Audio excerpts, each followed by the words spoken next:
So last time before I went to Hong Kong, and I stopped at emptiness is none other than form. We've been talking on emptiness for a very long time. In emptiness, the Sanskrit word is sunyata. And if anyone asks, what is the most important sentence in the whole sutra, then usually since 1,500 years ago, all the Chinese scholars, all the Buddhist scholars and Zen monks, they all said that this is the most important. The 5 skandhas are empty and thereby became free from all suffering. So if we can perceive that the 5 skandhas are empty, we became free from all suffering. But we have to understand that just perceiving is not enough. In understanding the Buddhist teaching, it's not enough just to understand it. When you understand it, it's not a realization. When you understand it, it's not an enlightenment, it's just an understanding.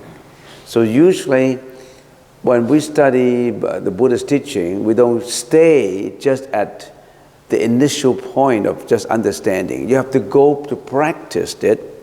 Once you practice your understanding, then you get into an enlightened understanding or an enlightenment.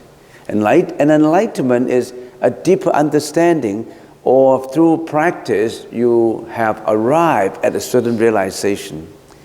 So many people know that everything is empty because we all have to die. People used to say we all have to die, and we'll have to go through the cycle, and we have the 4 seasons. Nothing is permanent, everything is impermanent, everything is conditional causation. So we understand. But when it comes to our actual daily life, we cannot bring our understanding into the practice because we're not practicing it, we're just understanding it. That's not enough. A lot of people understand, but we never practiced it. We already have explained a lot in emptiness, and we already have explained a lot in form. Form and emptiness is one and not two. They cannot be separated from each other. I will give an example. It's the bulb and the electricity. If the bulb and the electricity is separated from each other, the bulb cannot show its functionality, and the electricity has no means to express its energy. That means if we say the bulb is the bulb, the electricity is the electricity, they're two different things. But if you get into a deep understanding, they're not two different things. They're different in form. But when we see a bulb, we see the form of the power. We see the material of the power. We didn't see the essence of the power.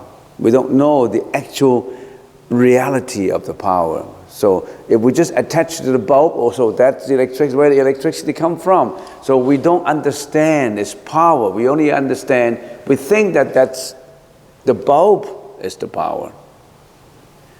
But actually the bulb is just the form. The bulb can change from one generation to another, from one day to another. If the bulb breaks down inside, there's no more bulb, and we think that the power is out. The power is never out. The power is always there. When this body fails us, we have to leave this body when we die. The essence of it, incarnate from one form to another. If we're not enlightened, if we still have to take this form, if our karmic energy has to drive us to take another form again, then we're reborn in another realm. You become another person. But you still have that same, we don't know what to call it. Some people call it the soul. You have to realize that it's not just the bulb, it's the power that exists. And if you know that, then you start to question, why do I have to change my form all the time? Why do I take life and birth all the time? And you have to get a deeper understanding of the power behind it, the energy behind it. So consider it as one and the same. When you consider it as one and the same and not two, then you start to think about the meaning of it. You start to think about the meaning of life. You start to think about oh, I'm taking this form, and what have I been? I'm now 40 years old, 50 years old. What have I been doing? I've been in pursuit of quote unquote happiness. I want to be happy. But have I been happy? What have I gone through? Is the definition of happiness that I'm looking for meaningful? Because most people think happiness is pursuit of sensual pleasure. So if people ask, why do I have to come and be born for 100 years and I have to leave? Or what's the meaning of life? Some people say, looking for happiness. But what is your happiness? Your happiness is looking for sensual pleasure? Sensual pleasure cannot give you the happiness. Sensual pleasure maybe can give you temporarily happiness, in happiness defined in your own terms. Sensual pleasures will lead you into mental disturbance, which you may not know about. So we say, not just understanding, you have to actually get into a deeper realization and enlightenment of it. And there are many ways, of course, to get into that deeper understanding.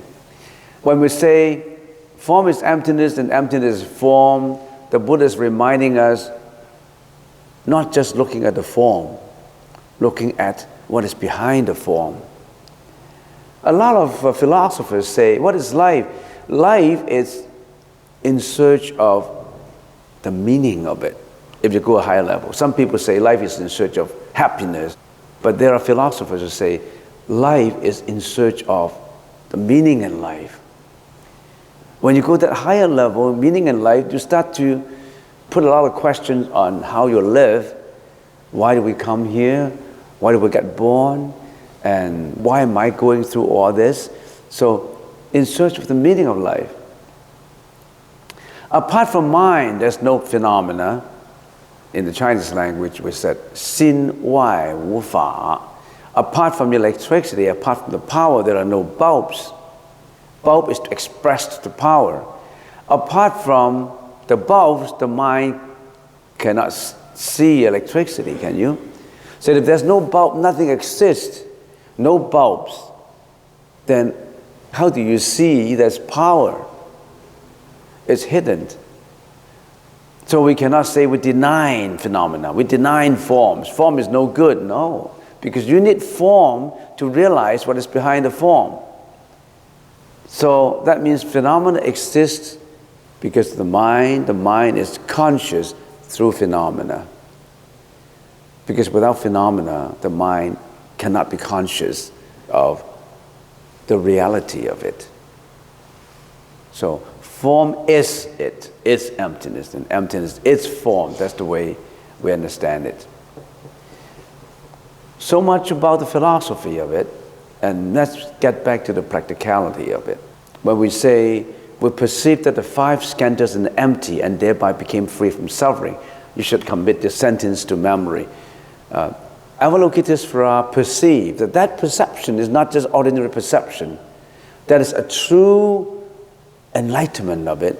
When you realize that, you may perceive that the five skandhas are empty, then gradually we'll get enlightened and become free from all suffering.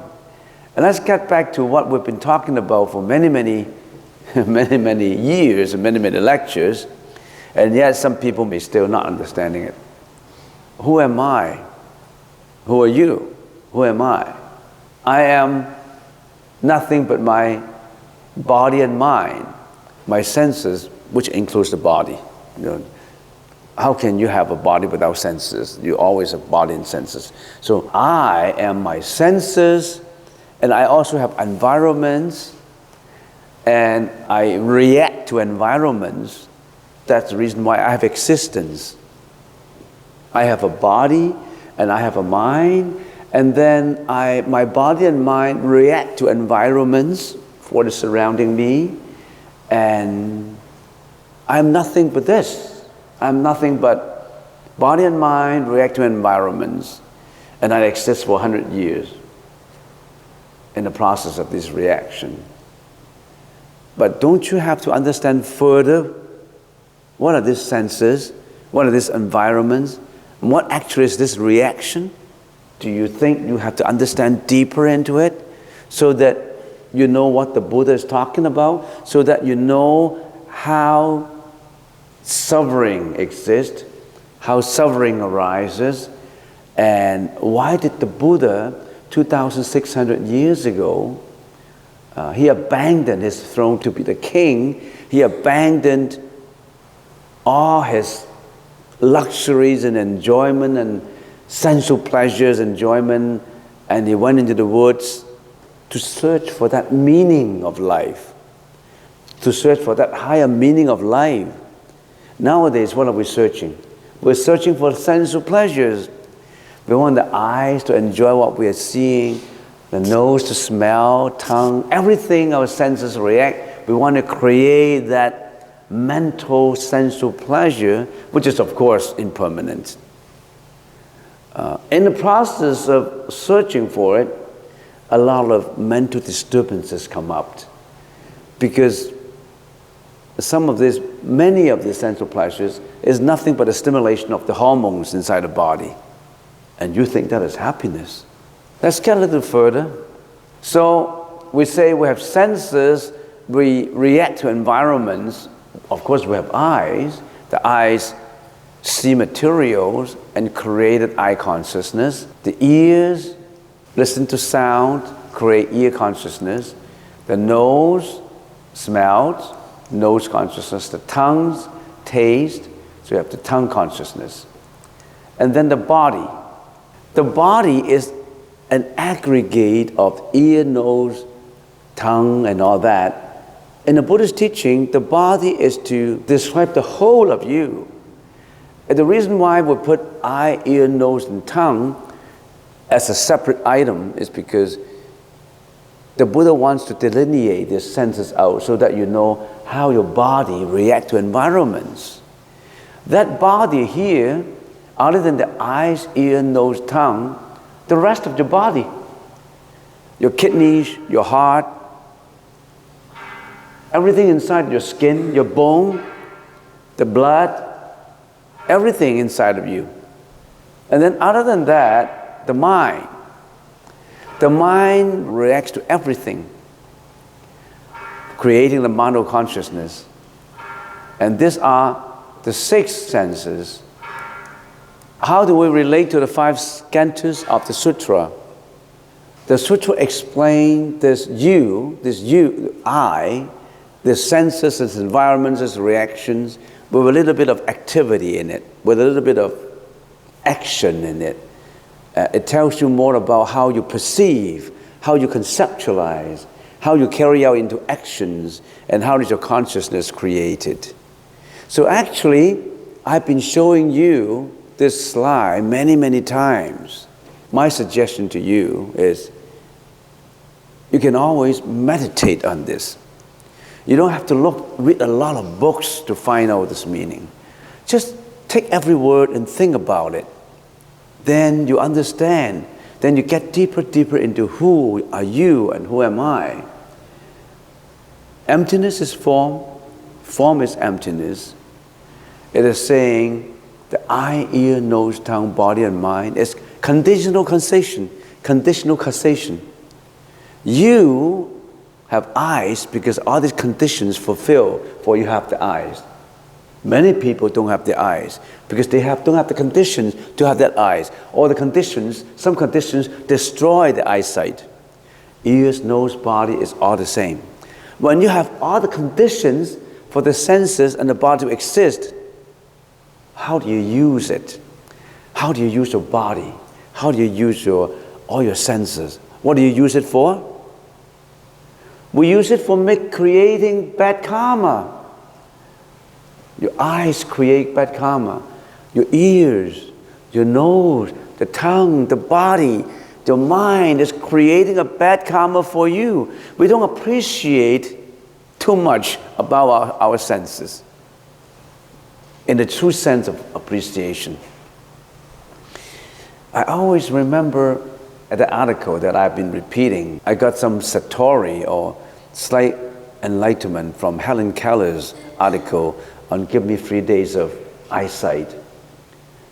Many people went into the woods, Helen Keller said, and enjoy nature trail for an hour or two, listening to the birds and smelling the fragrance. The eyes see the birds, see the flowers, see the trees, beautiful landscape. The nose smell the fragrance of the flowers, and ears listen to the sound, to the touch and everything, walking on soft fallen flowers and soft grass and all that. So they have a lot of senses reacting to environments. And Helen Keller said, when they walk back from the woods, I'm always interested in asking them, what do you see?